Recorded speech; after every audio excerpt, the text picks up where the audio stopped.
जिस तरह मोदी जी अपने फैसले से हम सबको चौंका देते हैं, कहीं एक दिन ऐसा न हो कि हम सुबह उठें और पता चले कि भाई और बहनों अब पाकिस्तान नहीं रहा।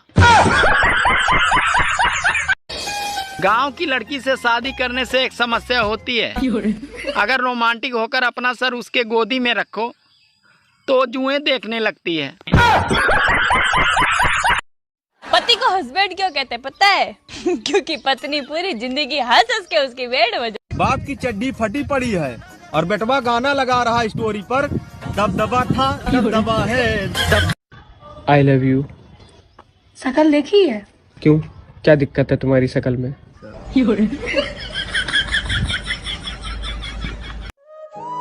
पहले नानी दादी के घर बच्चे पैदा होते थे, इसीलिए वो बार बार नानी दादी के घर जाते थे।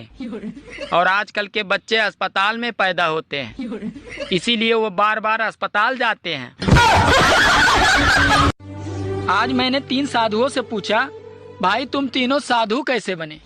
तो तीनों एक साथ बोले, अरे हम साधु से पहले हम तीनों साधु थे। सोचा था 2 शादियां करूंगा, एक पीटेगी तो दूसरी बचाएगी। रात को सपना देखा, साली एक ने पकड़ रखा था तो दूसरी पीट रही थी। सुनो, मुझसे बहस करके तुम्हें क्या मिलता है? अरे तुमसे बहस करके मुझे वो शांति मिलती है जो काशी हरिद्वार में नहीं मिलती।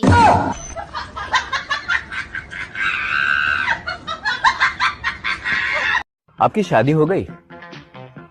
हाँ हो गई है। किससे हुई? लड़के से। हाँ तो मैडम, शादी तो लड़के से ही होती है ना? नहीं, मेरे भाई की तो लड़की से हुई है। मौसम विभाग अगले कई दिनों तक आंधी और तूफान की चेतावनी दे रहा है। अगर छत पर कोई काम हो तो बीबी को भेजें, क्योंकि तूफान का मुकाबला तूफान ही कर सकता है। अगर गर्मी ऐसे ही पड़ती रही तो मुझे मजबूरन दूसरा ब्याह करना पड़ेगा, ताकि ससुराल से फ्रिज, कूलर और एसी तो मिल सके, क्योंकि पहली शादी में मुझे सिर्फ पलंग ही मिला था। सुनना, एक बात पूछनी थी तुमसे। याद है शादी के बाद विदाई में तुम बहुत रो रही थी, फिर तुम अपनी मम्मी के पास गई। तुम्हारी मम्मी ने ऐसा क्या समझाया कि तुम बिल्कुल चुप हो गई? मेरी मम्मी ने? क्या बोला? मेरी मम्मी ने ना सिर्फ यही बोला था कि बेटी रो मत, अगर भगवान ने चाहा ना तो तुझे ले जाने वाला खुद रोएगा। कोशिश करती। जब घर में बच्चा पैदा होता है तो माँ कहती है इसकी नाक तो मुझ पे गई है, पापा कहते हैं इसकी आँख तो मुझ पे गए हैं, चाचा कहते हैं इसके बाल तो मुझ पे गए हैं, बुआ कहते हैं इसकी स्माइल तो मुझ पे गई है। और वही बच्चा जब जवान होकर कोई लड़की छेड़ देता है तो सब लोग यही कहते हैं, पता नहीं साला ये हरामखोर किस पे गया है। मैं आपको एक गाना सुनाऊं? सुना दे भाई। पहले बोलो, गुस्सा तो नहीं करोगे? अरे नहीं करूँगा भाई, सुना दे। ठीक है। तुझको लगाऊंगी मैं खींच के। आपने बोला था गुस्सा नहीं करूंगा, गुस्सा नहीं करूंगा, आपने बोला था। कहाँ कर रहा हूँ मैं गुस्सा? ठीक है, इतना ही गाना। खाने में क्या बनाया? बैगन की सब्जी। फिर से बैंगन की सब्जी? तुम्हें पता नहीं, ज्यादा बैंगन खाने से आदमी अगले जन्म में गधा बनता है। तो ये बात तो तुम्हें पिछले जन्म में सोचनी चाहिए थी। सुनो, आई लव यू। सूरत देखा है? नहीं, बस एक बार अहमदाबाद तक गया हूँ।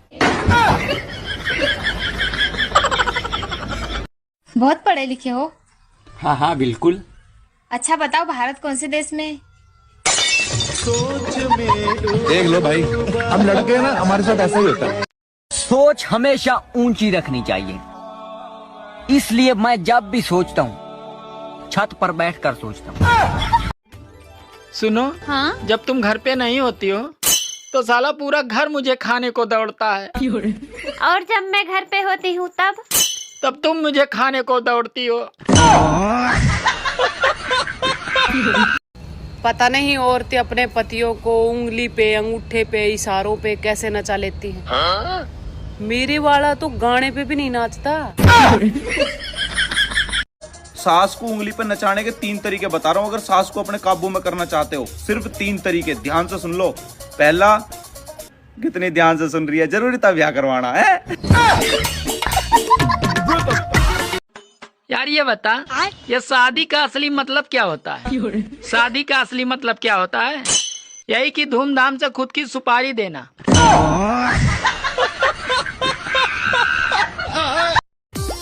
सुनो जी, भारत में सबसे खतरनाक नदी कौन सी है? भारत में सबसे खतरनाक नदी भावना है। क्यों? अरे क्योंकि उसमें सब बह जाते हैं। Excuse me, I love you. ऐसा तो सभी प्रपोज करते हैं, कुछ ऐसे प्रपोज करो ना जिससे मैं शॉक्ड हो जाऊं।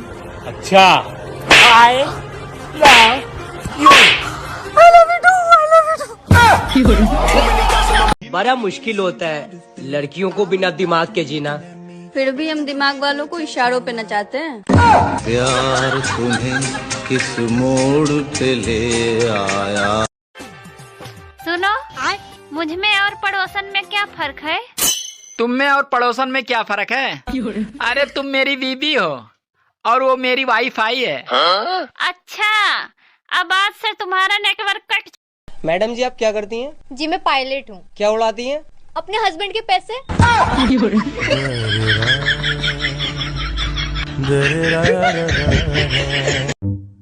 बेबी, इस बार मैं मायके तभी जाऊंगी अगर आप मुझे छोड़ने चलोगे। ठीक है, लेकिन प्रॉमिस करो कि वापस भी तब आओगी जब मैं लेने आऊंगा। दिन भर तू मुंह फुले ले रहेलू, खिसियाई रहेलू, तेरा कौन चीज से खिस बरेला बताओ तो। सास के शासन से और मर्द के भाषण से। सबके घर वाले कहते हैं मेरा बच्चा ऐसा कर ही नहीं सकता, लेकिन मेरे घर वाले कहते हैं इसी ने किया होगा। हम खुद परेशान हैं इससे। सुनो जी, जो भी पूछूं एक शब्द में जवाब देना, वो भी सीधे सीधे। हाँ जी पूछो। अच्छा चलो बताओ, अगले जन्म में क्या बनना चाहते हो? कुआरा। अब खा लेना तुम मेरे हाथ की पलोटनी। दोस्तों, बीबी के इशारों पे कभी नहीं चलना चाहिए। हाँ सुनो, अरे कहाँ हो? अरे यहीं पे हूँ, आ रहा हूँ। दोस्तों, अभी तो बीबी बुला रही है, बाकी का ज्ञान मैं वापस आकर देता हूँ। मोदी जी राम राम। राम राम। मोदी जी, आपको तो सब पता है हमारे फॉलोवर क्यों नहीं बढ़ रहा है? कांग्रेस की वजह से। दुनिया में 2 इंसान बहुत ही निकम्मे हैं। पहली तो मैं हूँ, और बहन तू क्या इतने ध्यान से सुन रही है? दूसरी तू है। भगवान क्या जुल्म है। सुनो ना, ये फोन काम नहीं कर रहा है, दूसरा ले लूं? काम तो तुम भी नहीं करती हो, मैंने कुछ कहा? सुनो। हाँ? अगर मैं मर जाऊँ तो तुम क्या करोगे? तो मैं भी मर जाऊंगा। पर क्यों? अरे तेरे चक्कर में उधारी बहुत हो गई है। और क्या कर रहे हो? और क्या कर रहे हो? क्या हुआ? क्या हुआ? अरे कॉपी क्यों कर रहे हो? अरे कॉपी क्यों कर रहे हो? मैं कुत्ता हूँ। वो तो मुझे पहले से ही पता है। अरे ससुराल वालों से अच्छा तो ड्रीम 11 वाले हैं। कम से कम पहले वो बता तो देते हैं कि ये जोखिम भरा खेल है, कृपया सोच समझ कर ही खेलें।